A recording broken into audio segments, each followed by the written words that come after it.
Olá pessoal do oitavo ano, essa é a nossa quinta aula de Geografia. E nessa aula de hoje a gente tem o objetivo de discutir um pouco sobre o exercício que está lá na página 24 do livro didático de vocês. Então, novamente vou repetir, é importante que nas aulas vocês acompanhem, não só com o caderno para colocar dúvidas, questões e até para pontuar as coisas que vocês acharam mais importantes das nossas aulas. Mas é importante também que vocês tenham em casa, principalmente pertinho de vocês, o livro de vocês. A gente está no livro azul, tá bem? Então, fiquem com o livro e acompanhem na página 24 que a gente vai discutir. Mas antes disso, eu preciso que vocês relembrem um pouco das nossas aulas anteriores e principalmente quando eu falei sobre os aspectos naturais, tanto do continente africano quanto do continente americano. E eu falei que o continente americano ele tinha uma variedade climática muito mais diversa do que o continente africano por conta da sua extensão norte e sul.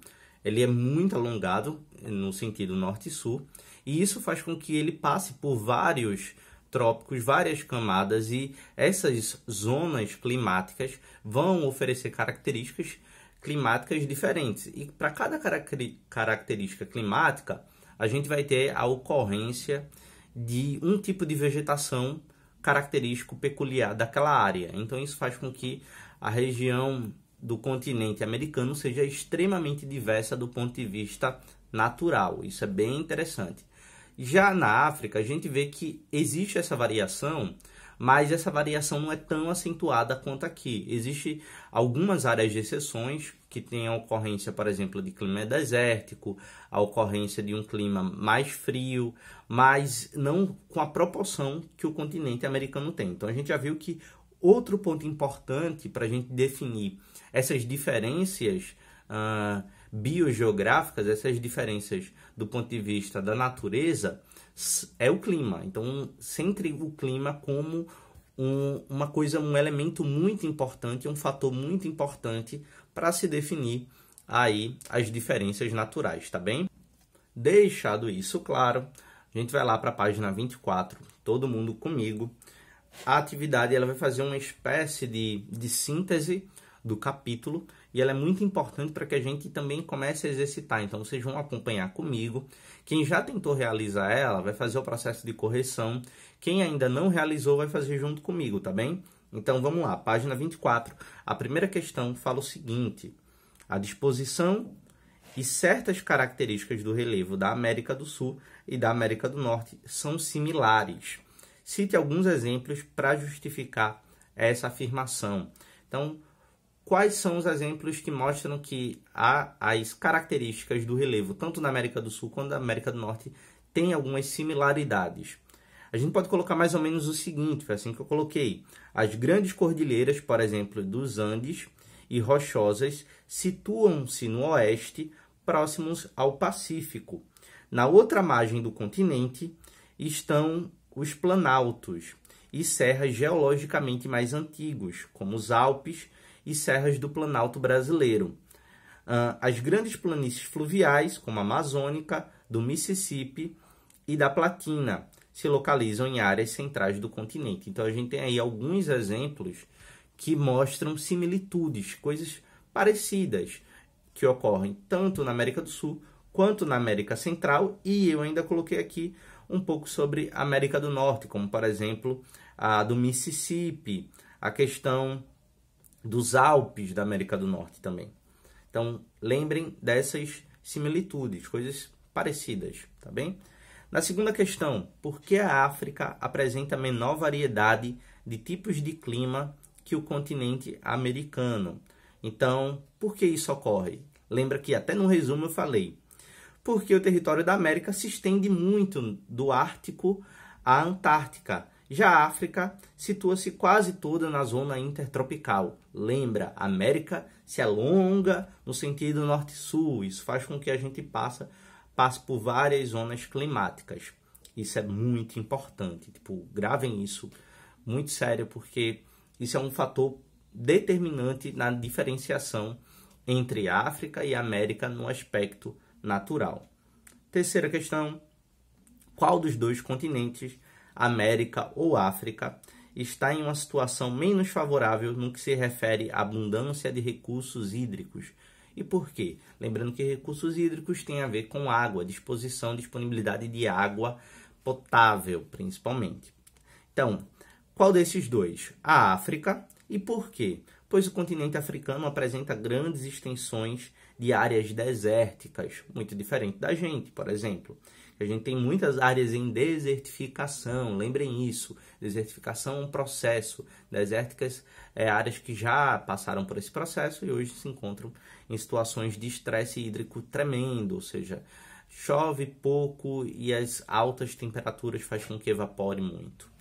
Então, além de outras porções também marcadas pela grande irregularidade de chuva e pelo déficit hídrico, ok? Esse déficit hídrico que eu falei também a gente chama de estresse hídrico, pode ocorrer das duas formas. Questão 4.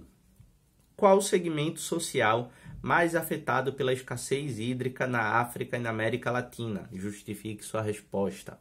Então, a população mais pobre sempre vai ser a mais afetada, então isso a gente já sabe, a gente já pode colocar que a população mais pobre ela vai ser mais afetada, pois esse cenário de escassez ele tem um custo de tratamento e distribuição da água, e esse custo nem sempre ele pode ser pago por essa margem da população mais pobre, ok? Então, vocês já sabem por que e qual é o segmento da população. Tá bem? Vamos lá para a questão 5. Observa como que essas questões acabam perpassando muito do que a gente já falou. E outras coisas vocês já devem ter acompanhado na leitura do capítulo, ou vão acompanhar agora com mais atenção após a realização dessa atividade, tá bem?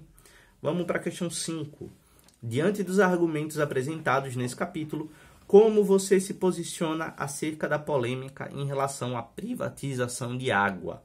Justifique seu posicionamento. Então, isso aí é uma questão pessoal.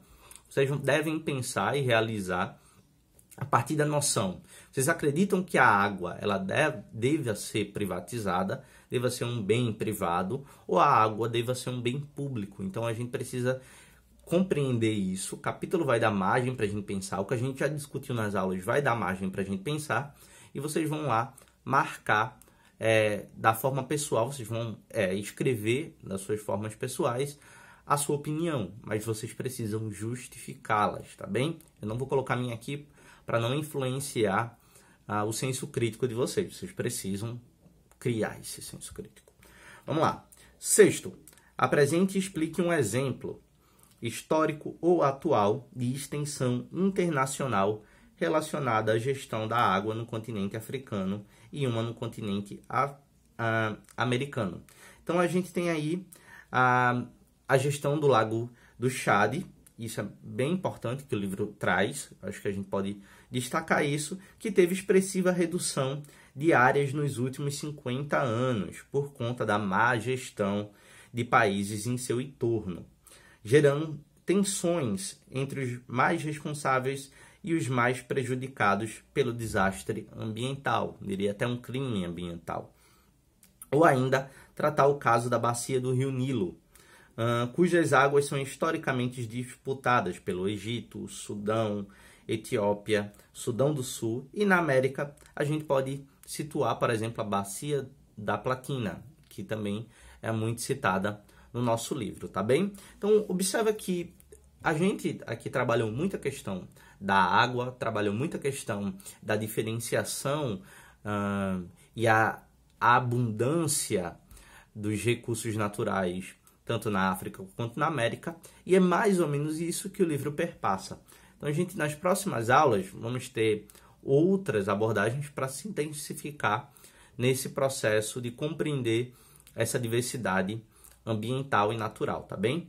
No mais é isso, pessoal. Lembrem sempre de manter atualizado o livro de vocês. É muito importante para a gente consiga criar um processo interessante durante essa pandemia, tá bem?